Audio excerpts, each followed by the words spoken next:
Prezados amigos e amigas, um bom dia para todos nós. Que Jesus, nosso Senhor, nos abençoe com a sua paz e com o seu amor. Que sintamos desde já o envolvimento da espiritualidade amiga, a fim de que esta manhã nos seja muito proveitosa em termos de reflexões, de inspirações que aqui poderemos colher e, acima de tudo, da renovação que nos é necessária em termos de esperança, de fé e de bom ânimo para a vida que nos conclama lá fora ao bom combate de cada dia. Eu gostaria, primeiramente, de agradecer pelo convite, também pela oportunidade de aqui estarmos, nesse ano que é um ano aí tão marcante para a casa, completando o seu centenário, e imaginamos já quanto trabalho, quantas bênçãos, quantas luzes têm sido espargidos desde então, desde a fundação, quantos corações por aqui já passaram nos dois planos da vida, ampliando essa família espiritual, estreitando laços, formando novos vínculos, alimentando, enfim, essa jornada em que todos estamos inseridos, a grande jornada de evolução em busca de nosso Mestre e em busca de nosso Pai. Que venham, portanto, muitos anos mais sob as bênçãos de Jesus e de Allan Kardec. E também, recentemente, nós tivemos um outro aniversário importante. Agora, no dia 1º de agosto, uma das obras basilares de nossa doutrina espírita fez o seu aniversário de 159 anos. No ano que vem, teremos aí 160 anos do livro O Céu e o Inferno, que surge a 1º de agosto de 1865. E é nessa obra que nós vamos encontrar, então, o ponto de partida para as nossas considerações nesta manhã. No prefácio que Allan Kardec nos traz no livro O Céu e o Inferno, quando, dentre outros temas e outros assuntos, ele nos traz um parágrafo muito interessante, como que a descrever a nossa conjuntura atual.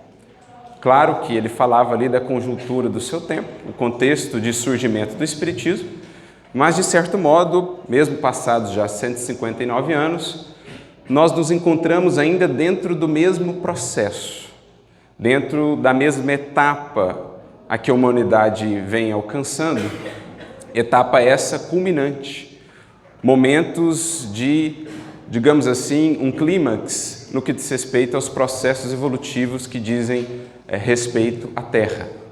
Então, Kardec vai dizer assim: as ideias prematuras abortam, porque não se está maduro para as compreender e porque ainda não se faz sentir uma mudança de posição.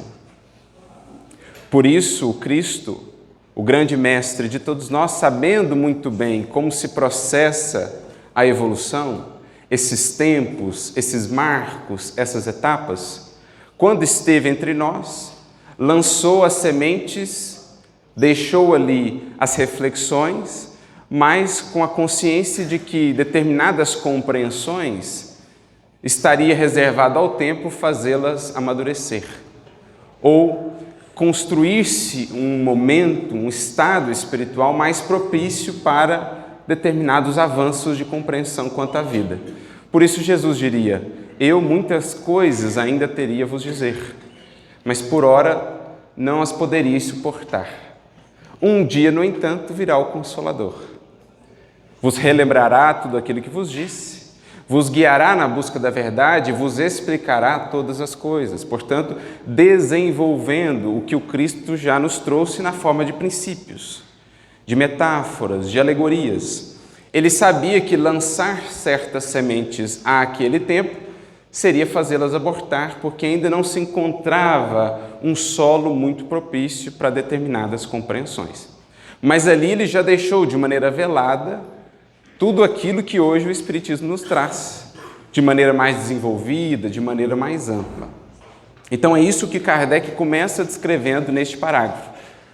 Olha, outrora essas ideias que hoje são semeadas em abundância pela espiritualidade não teriam conseguido os resultados que têm conseguido, porque não chegariam no momento propício, teriam abortado.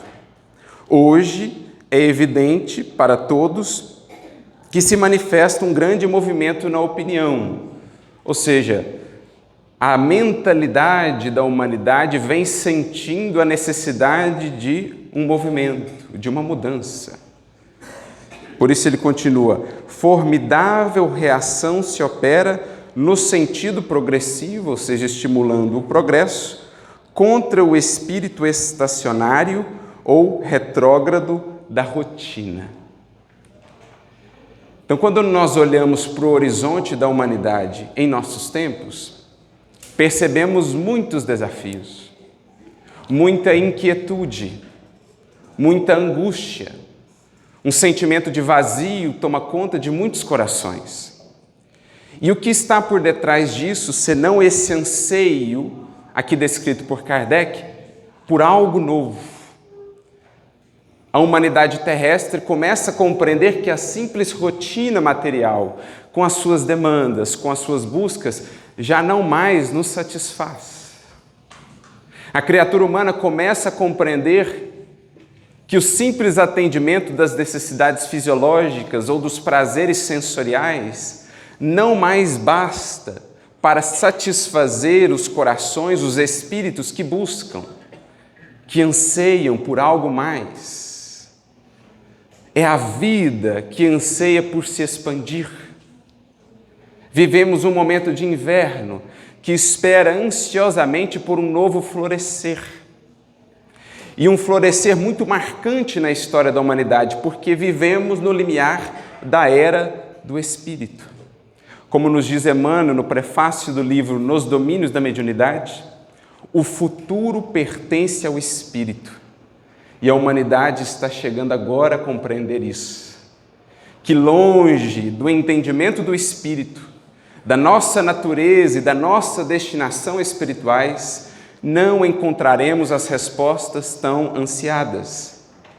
Não encontraremos as soluções às nossas equações, aos dramas, aos tormentos, ao vazio do ser que toma a muitos corações.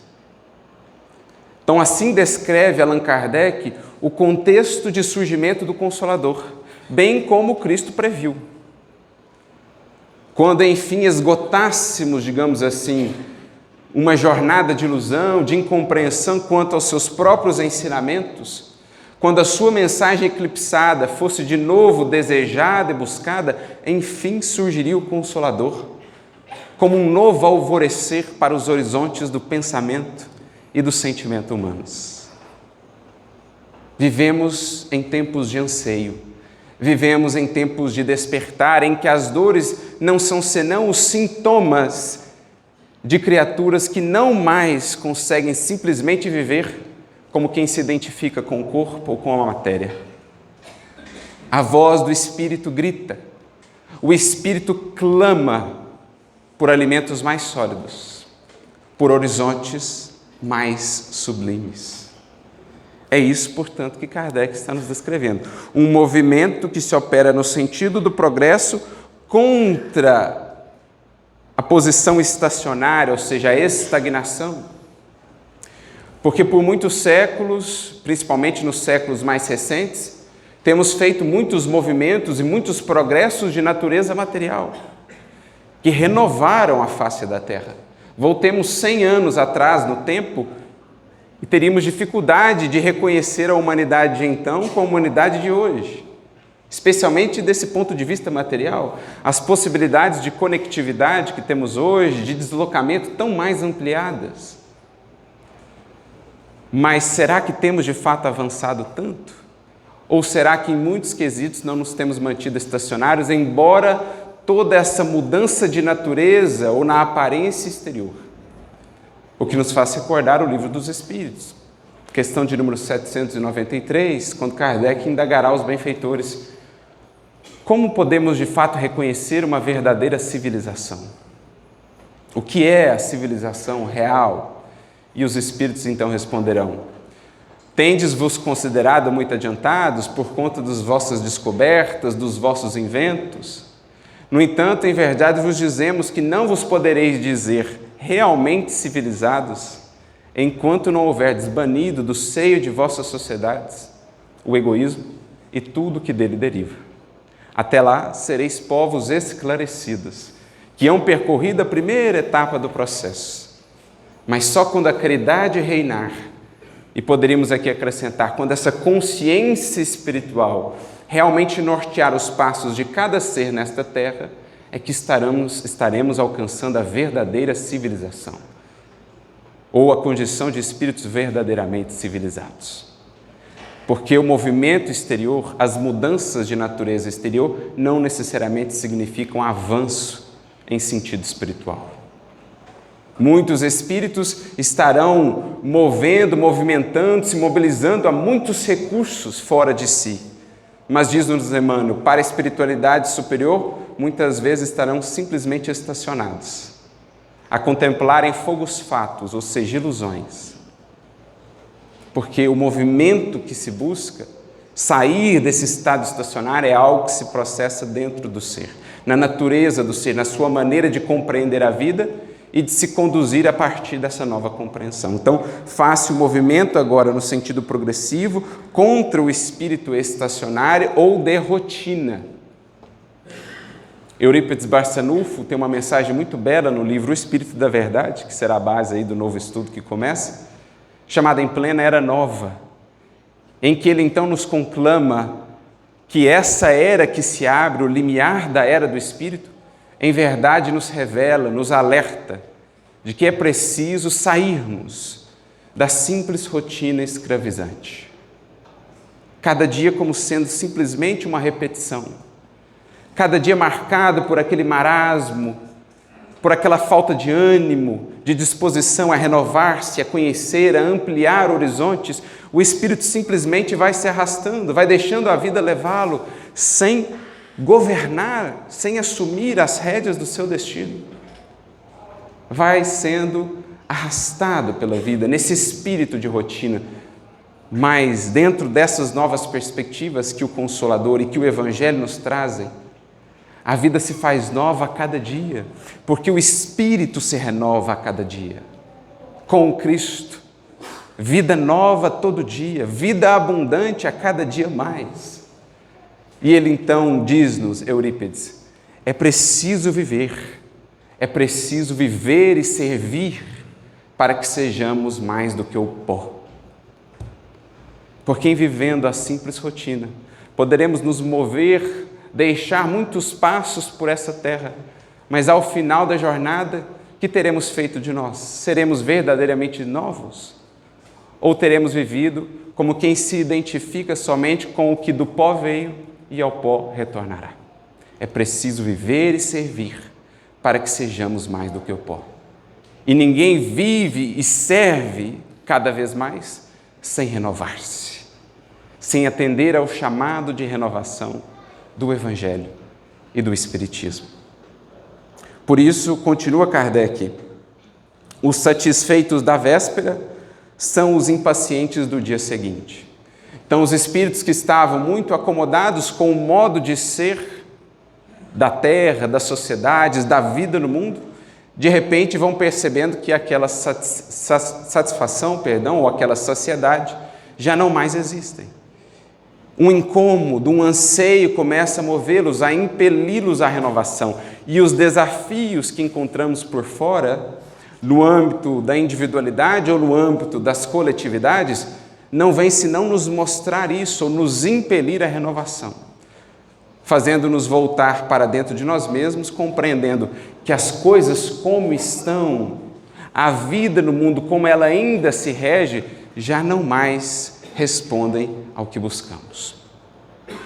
A humanidade, acrescenta ele, está no trabalho de parto. A humanidade está num trabalho de parto. Há qualquer coisa no ar, uma força irresistível que a impele para a frente. O chamado da vida. Os grandes imperativos da vida, traduzidos nas palavras de Jesus. Sede perfeitos, brilhe a vossa luz. Não são senão descrições do que está na própria consciência, cada vez mais esclarecida, sente ela esses imperativos a impulsionarem de dentro para fora. Sede perfeitos, melhora-te, renova-te, aprimora-te a cada dia. Não te contentes com o que és, busca o vir a ser, o ser melhor. Como diria Paulo numa de suas epístolas, e não vos conformeis com este mundo, mas transformai-vos pela renovação de vossa mente, que está na base da renovação do ser. Então, os imperativos que começam a ser sentidos por cada consciência nesse orbe de maneira mais clara. Então, há uma força irresistível que nos impele para frente. Ela está, a humanidade, como um jovem saído da adolescência que entrevê novos horizontes sem os definir e se livra das fraldas da infância. Vê-se algo de melhor, alimentos mais sólidos para a razão, mas esse melhor ainda está no vago. Então, como que um horizonte ainda nebuloso que aos poucos, graças ao trabalho do sol da verdade, essas brumas vão sendo dissipadas e conseguimos ver com mais clareza a beleza do que nos espera, a grandiosidade de nossa destinação. A ciência, por um lado, vem fazendo o seu papel, a ciência espírita, por um outro, ambas abrindo horizontes para que sintamos cada vez mais o desejo, a vontade de avançar para aquilo que nos espera.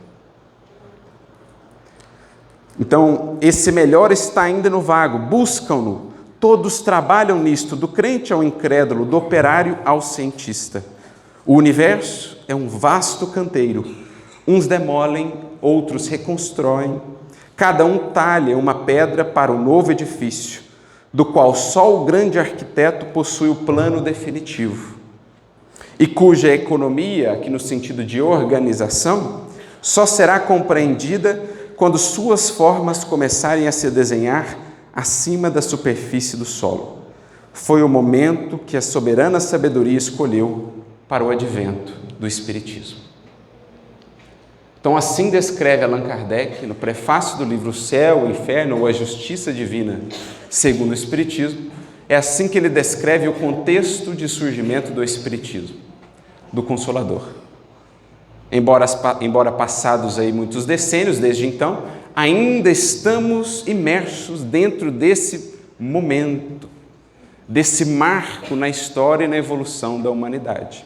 Porque essas palavras de Kardec não vão senão ecoar as palavras do próprio Mestre, quando lá no Evangelho nos apresentava esses panoramas do porvir, com seu olhar de espírito puro a devassar os séculos.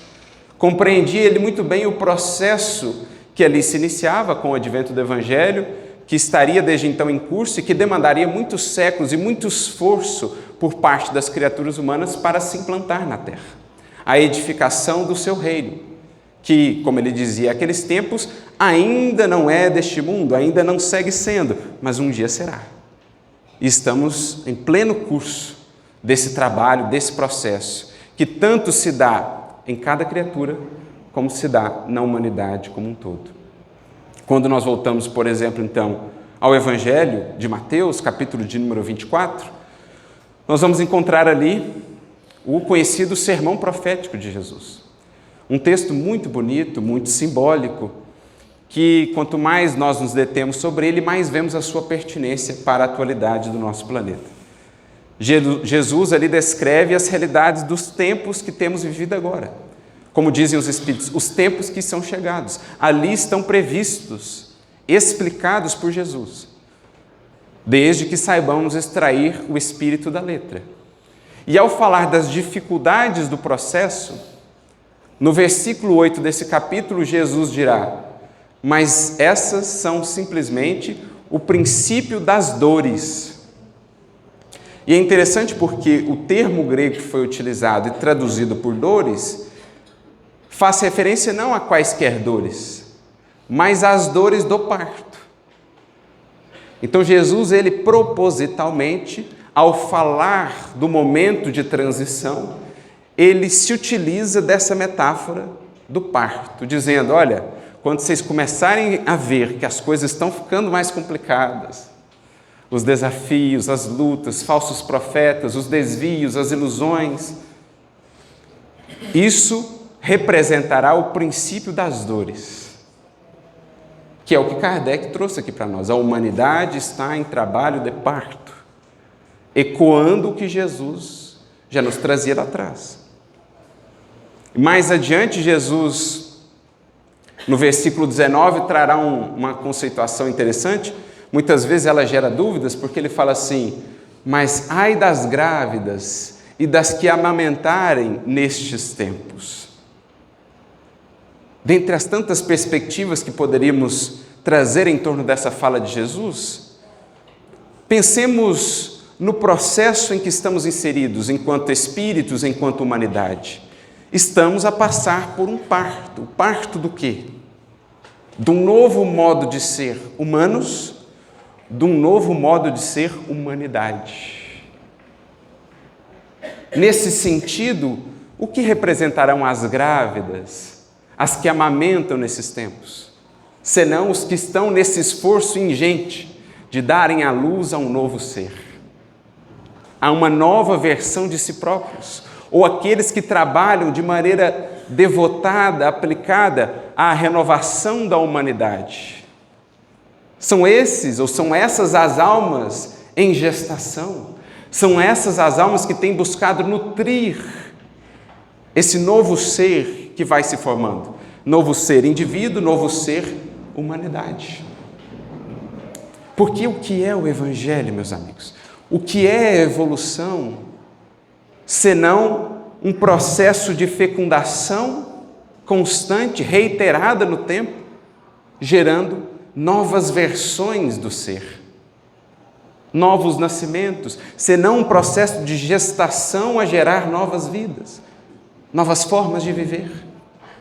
Quando nós estudamos o Evangelho, quando nós estudamos a doutrina espírita, o que em verdade está se processando em nós? Uma fecundação de natureza psíquica. Ideias são como que sementes, lançadas ao solo do sentimento, esperando o devido cuidado para que, gestando-se aquela sementinha, possa surgir a árvore, daí as flores, daí os frutos. Assim como se dá a fecundação para a formação de novos corpos na teia das reencarnações, assim existem as fecundações psíquicas para a formação de novos seres. Estudar o Cristo, portanto, é receber esse processo de fecundação, as ideias que nos fecundam, e então adentramos num processo de parto, de gestação, que pode ser mais ou menos longo, a depender da adesão do espírito, a depender da rebeldia que ele ainda manifeste ante a renovação que se faz necessária. Aí entendemos melhor o sentido das dores do parto. O que vale para o indivíduo, vale em maior escala e com maiores desafios para a sociedade. Mas todos estamos imersos, estamos dentro de um processo de gestação. E no atual contexto da humanidade, talvez o momento mais importante, porque está a se gestar agora o homem espiritual, o ser espiritual do porvir.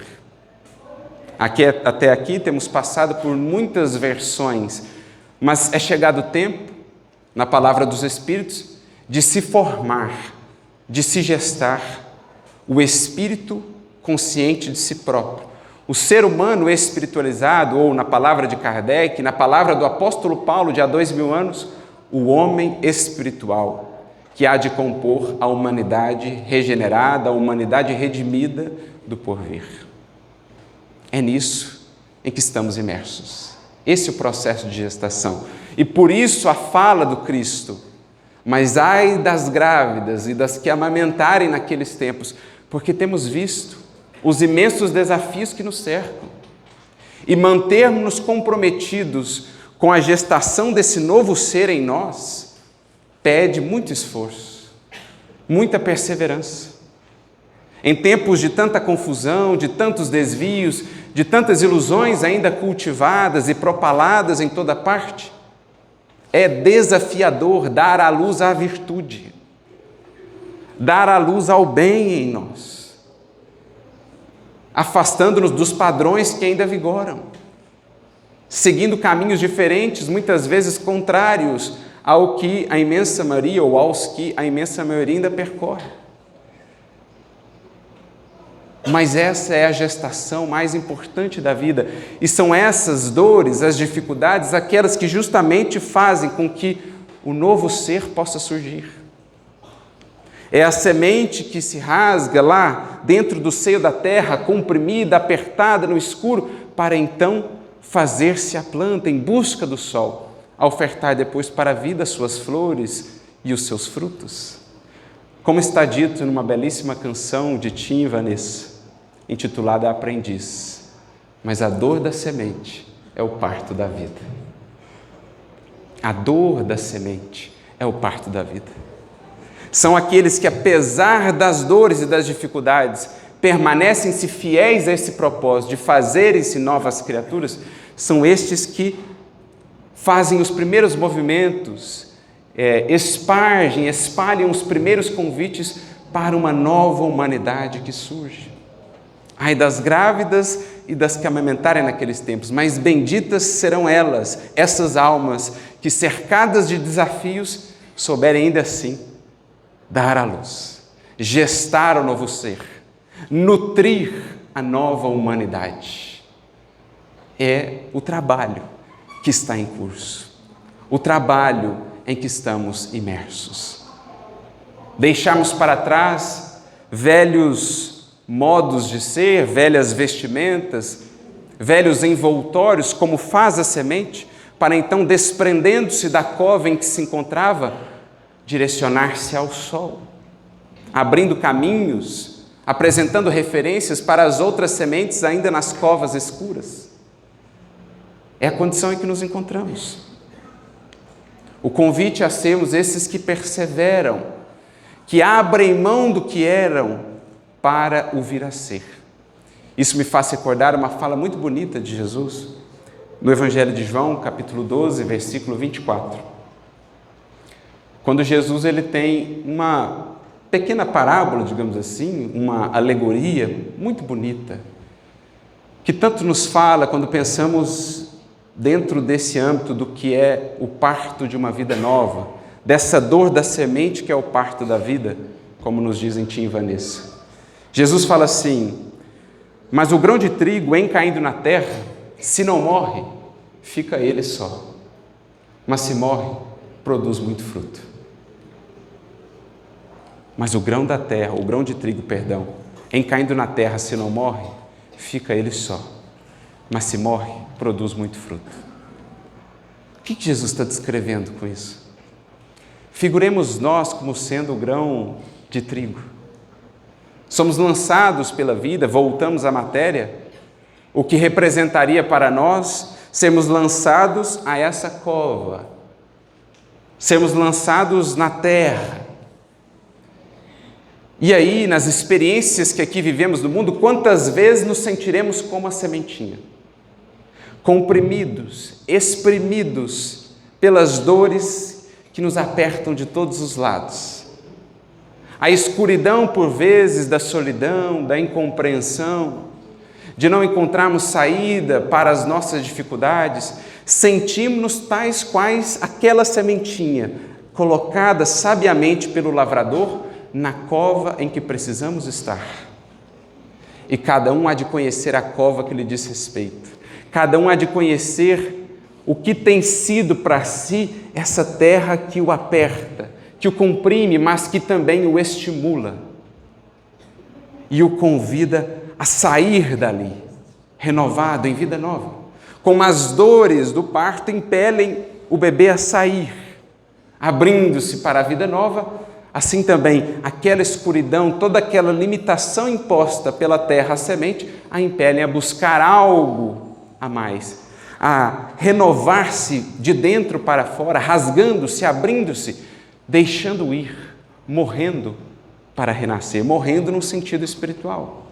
A velha versão que vai deixando de existir, o velho homem, a velha criatura, e o novo que vai surgindo de dentro de nós mesmos.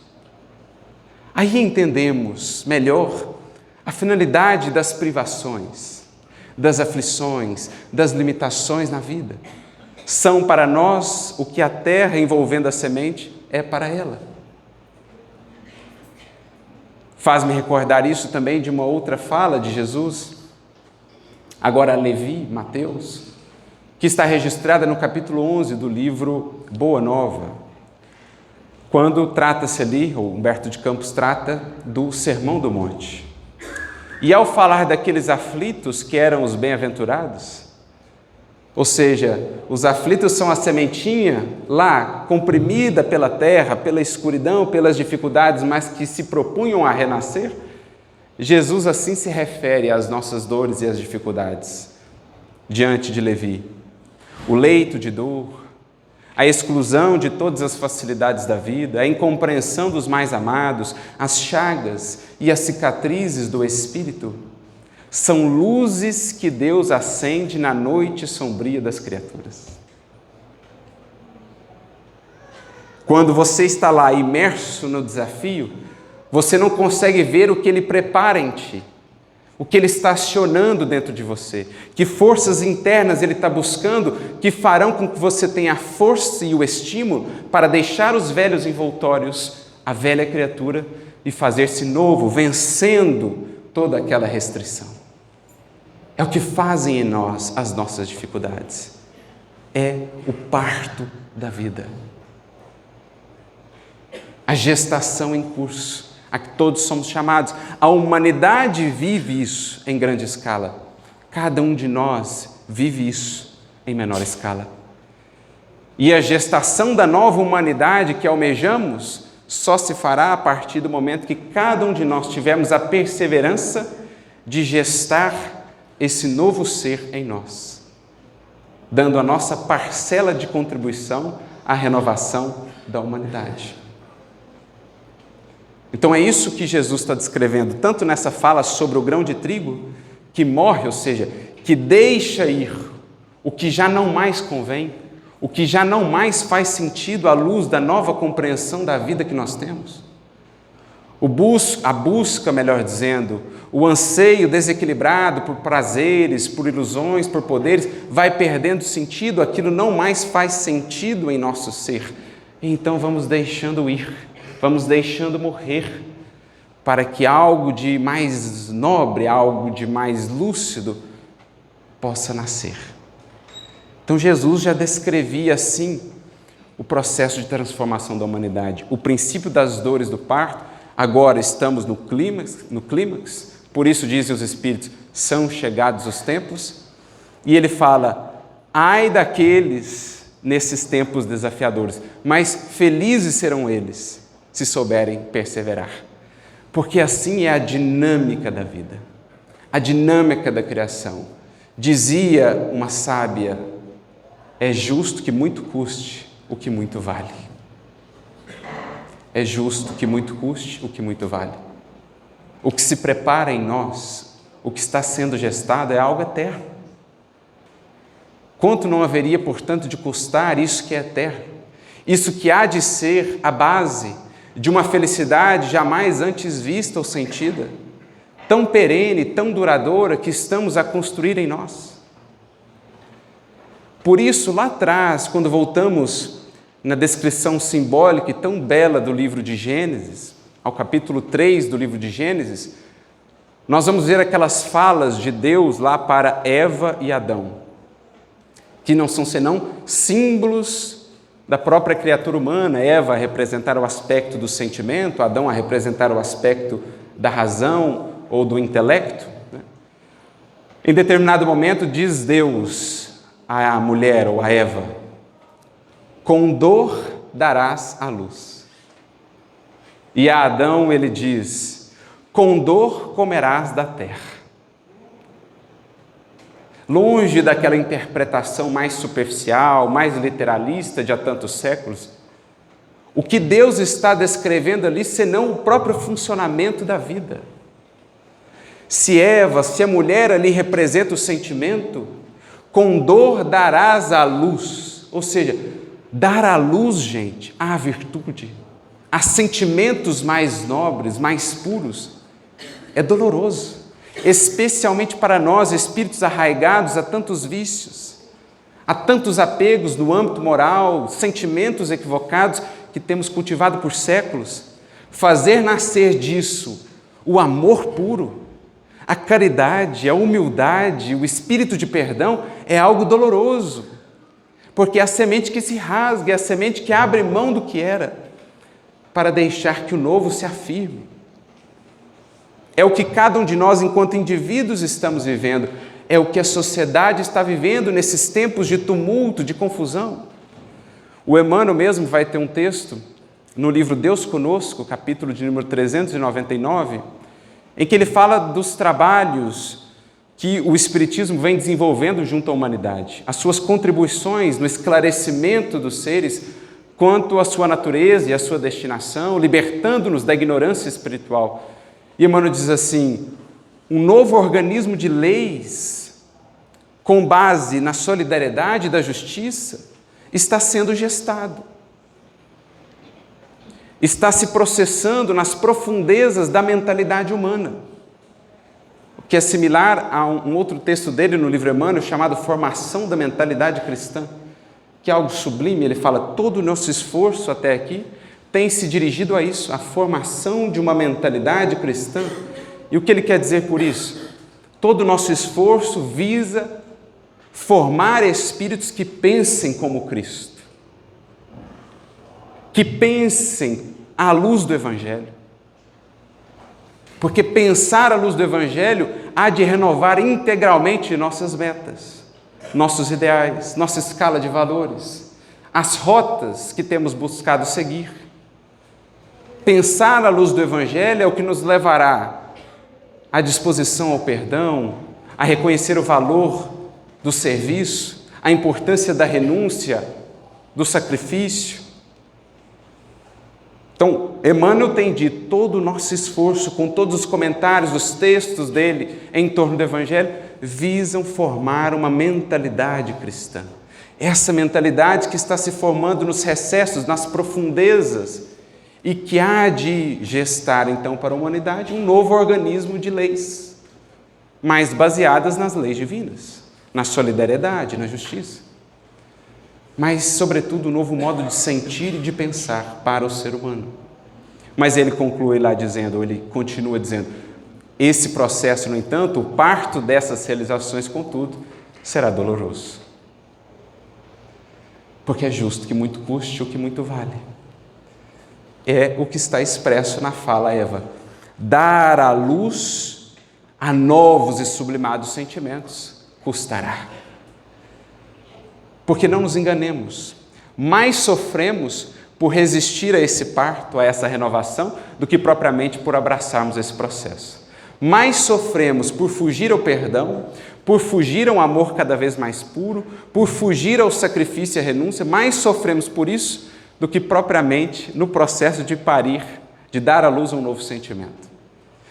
Também de dar à luz a novos conhecimentos. Sócrates foi conhecido pelo seu método, maiêutica, que do grego significa literalmente dar à luz. Dar à luz ao conhecimento.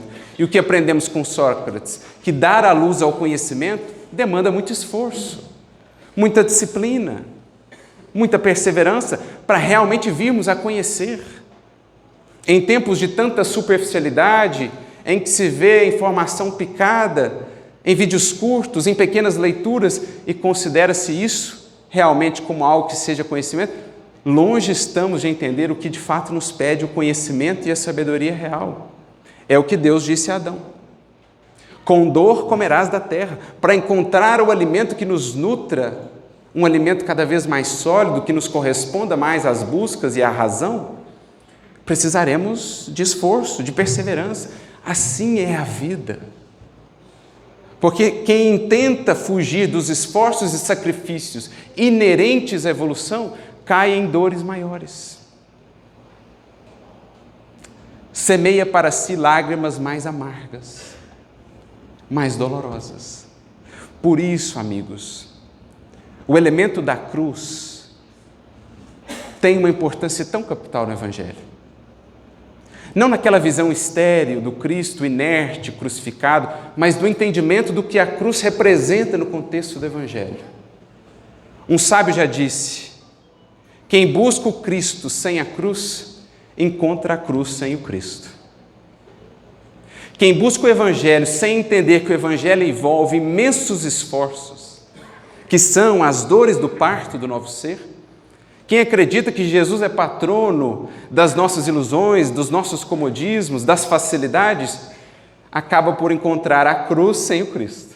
E a cruz sem o Cristo é imensamente mais pesada. Porque é a dor sem propósito, é a dor sem esperança, é a dor sem horizonte, é a dor sem consciência. Mas quem procura o Cristo com a cruz, vê que, embora a cruz seja dolorosa, ela prepara a ressurreição, a vida renovada, porque a dor ganha uma significação, porque eu entendo o porquê da dificuldade, eu entendo o valor do que se está construindo e, portanto, o quanto aquilo custa. Quem busca o Cristo sem a cruz, encontra a cruz sem o Cristo. E não é por outro motivo que o apóstolo Paulo, compreendendo tão bem esse cerne do Evangelho, já nos dizia na sua carta aos Coríntios, primeira epístola de Paulo aos Coríntios, um dos temas que ele mais trata ali é justamente sobre a cruz. E ele diria: porque nós pregamos a Cristo crucificado, que é loucura para uns, escândalo para outros, mas para nós que temos sido salvos, é o poder de Deus.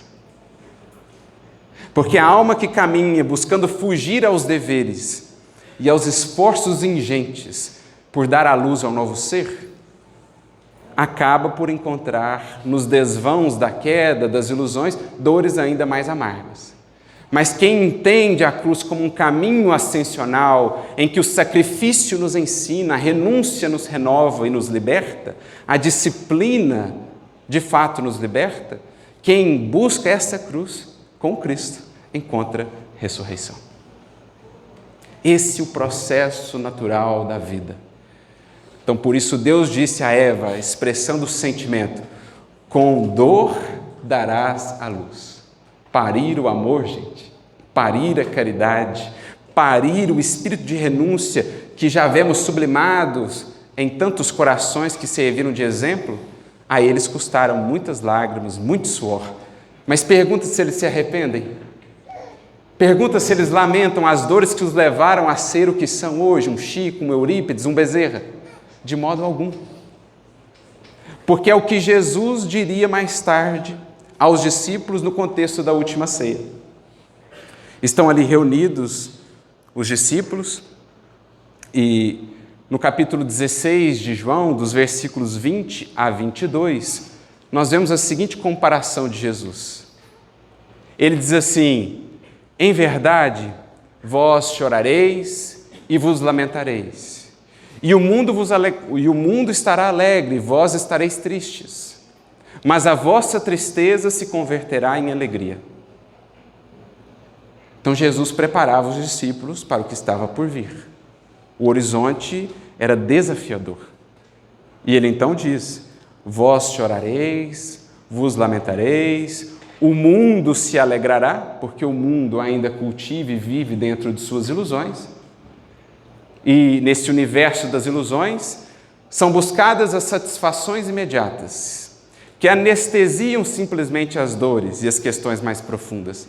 E julga-se que essa satisfação é suficiente. Mas cedo ou tarde o espírito percebe que assim não é de fato.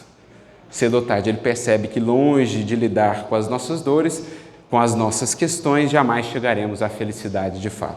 Mas Jesus diz: o mundo estará alegre dentro das suas ilusões, e vós estareis tristes, mas a vossa tristeza se converterá em alegria. E aí no versículo 21 ele retoma o mesmo simbolismo, falando assim: a mulher, quando está prestes a dar à luz, sente aflição, porque é chegada a sua hora. Mas em dando à luz, já não se lembra mais da aflição, pela alegria da nova criatura que surge, do ser humano que vem à vida. Assim também vocês, diz Jesus. Na verdade, estareis tristes, mas eu voltarei a vos ver, e o vosso coração se alegrará, e a vossa alegria ninguém vô-la tirará. Essas falas de Jesus, 3 versículos simplesmente do Evangelho, na verdade sintetizam para nós todo o processo evolutivo em que estamos inseridos. Principalmente a partir do momento em que começamos a ganhar consciência, à luz do Evangelho, da compreensão da realidade espiritual da vida. Quando a gente começa a compreender a vida pela ótica do Espírito, muito daquilo que satisfaz, que alegra as criaturas, já não mais corresponderá aos nossos anseios. As anestesias já não mais serão suficientes para silenciar as nossas dores e as nossas angústias. Buscaremos algo mais sólido, algo mais profundo. E enquanto muitos rirão, simplesmente acomodados às ilusões do mundo, estaremos muitas vezes entristecidos, estaremos muitas vezes até como que melancólicos ante a imensidade do trabalho a fazer. Mas Jesus diz, essa vossa tristeza se converterá em alegria, porque antes da nova criatura é preciso passar pelas dores do parto. O que a ilusão muitas vezes nos propõe? Pula a questão das dores, deixa de lado esse processo para encontrar algo que o satisfaça de maneira mais imediata. Não o novo ser, mas simples anestesias. Jesus, no entanto, conhecedor da alma humana e do que é a evolução, nos diz, não há de fato alegria que seja duradoura sem que passe pelas dores de um parto. É isso, em síntese, que ele está descrevendo para nós. Olha, tenham esperança.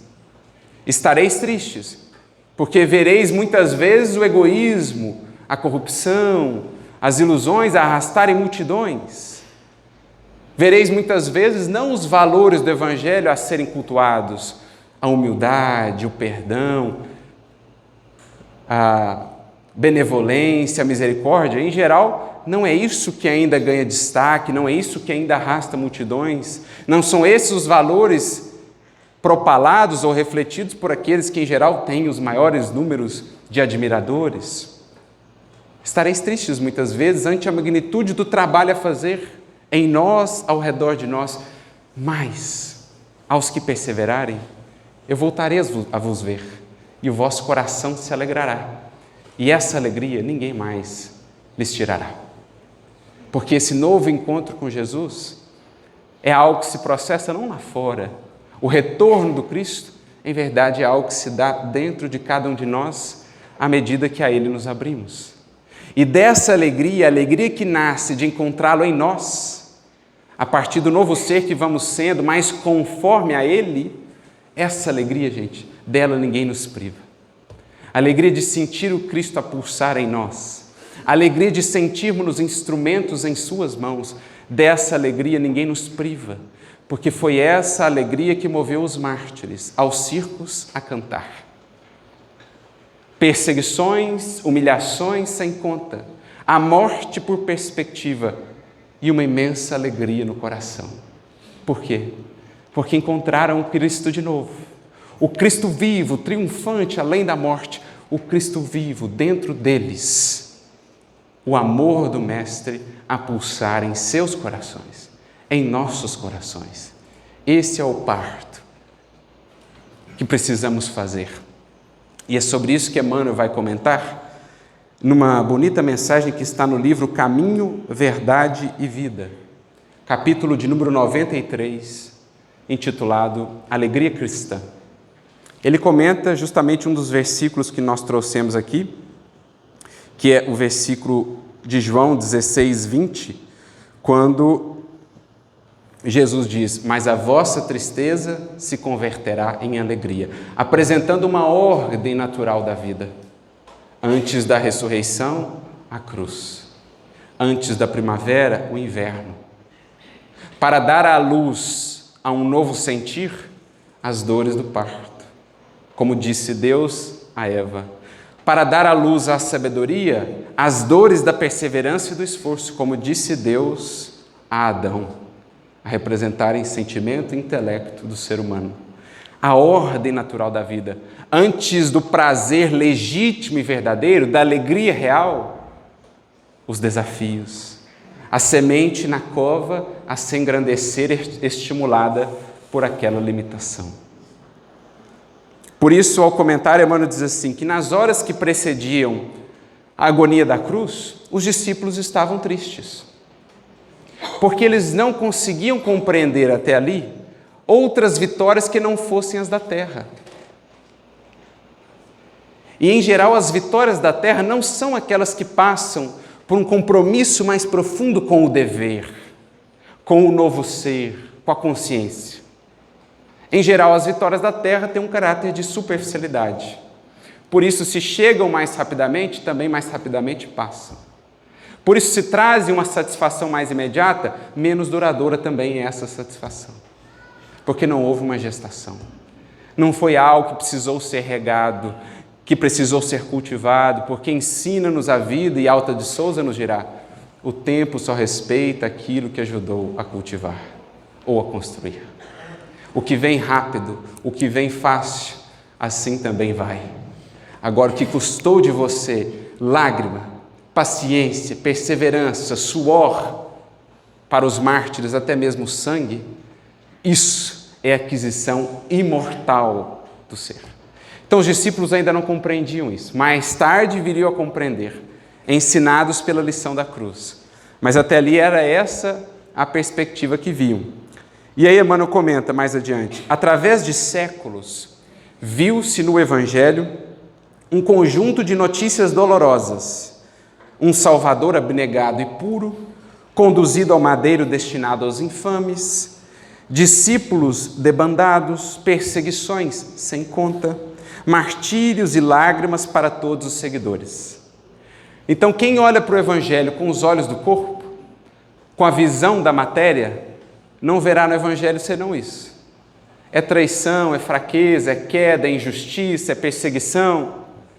Criatura que é até distância do Evangelho, porque não consegue alcançar o seu âmago, a sua alma, o seu espírito.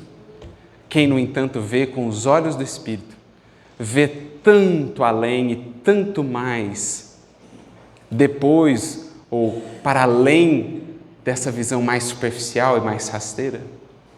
Quem vê a cruz com os olhos do Espírito, não vê só o martírio, a dor, a traição e o abandono dos discípulos. Quem vê com os olhos do Espírito, vê ali o amor incondicional, a lealdade sem mescla, a fidelidade incorruptível, o perdão a toda prova. Isso é o que transparece, a luz que se acendeu no Gólgota e que os séculos não puderam apagar. Por isso também já foi dito, fixa é a cruz enquanto o mundo gira. Desde então o mundo tem girado, tem se transformado, mas nada sequer conseguiu empanar o brilho daquele gesto, o brilho daquela doação, a luz daquela entrega de Jesus, para quem tem olhos de ver. Então a visão superficial apresenta-nos isso, martírios, perseguições, debandadas, traições, fraquezas, quedas. No entanto, prossegue Emmanuel, essa pesada bagagem de sofrimentos constitui os alicerces de uma vida superior, repleta de paz e alegria. Essas dores, as dores do parto, representam o auxílio de Deus à terra estéril dos corações humanos. Chegam como adubo divino aos sentimentos das criaturas terrestres, para que de pântanos desprezados nasçam lírios de esperança. Portanto, meu amigo, minha amiga, quando a vida se fizer assim, mais desafiadora, os testemunhos mais ingentes, quando as dores assim nos cercarem, nos envolverem, como faz a terra a sementinha na cova, sinta-se adubado por Deus. Sinta-se chamado por Deus ao trabalho de parto, do que você está destinado a ser, mas que ainda não é. Permita-se, de dentro para fora, rasgar-se, abrir-se para renovar-se. Porque não se põe remendo de pano velho em pano novo, ou melhor, remendo de pano novo em pano velho, nem o vinho novo em odres velhos. É preciso renovação integral. E isso que nos chega, os desafios, não são senão os estímulos para que a semente sinta-se impelida a abrir-se, a rasgar-se e a buscar o sol, ainda com mais empenho. Não são senão as dores que impelem o bebê, o ser nascente, gestante, a uma vida, a se lançar ao desafio de uma vida nova.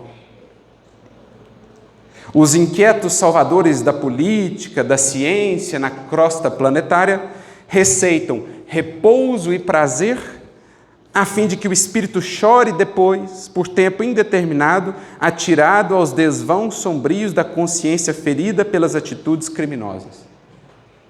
Então o mundo é assim: prazer e repouso primeiro, dores e desafios depois. Em Cristo a lógica é inversa. Dores e desafios primeiro, prazer e alegria definitivos depois. Porque, como nos diria Emmanuel em outra mensagem sua, mais vale chorar sob os aguilhões da resistência do que sorrir sob os narcóticos da queda. Quem está caindo, gente, em geral está sorrindo. Está muito agradável, está muito tranquilo. Agora, quem está evoluindo, geralmente está em luta. Geralmente é o suor, é o desafio. Porque mais vale chorar resistindo à tentação, sendo fiéis à proposta, do que sorrir ilusoriamente por alguns segundos para chorar séculos depois. É o que Emmanuel está dizendo.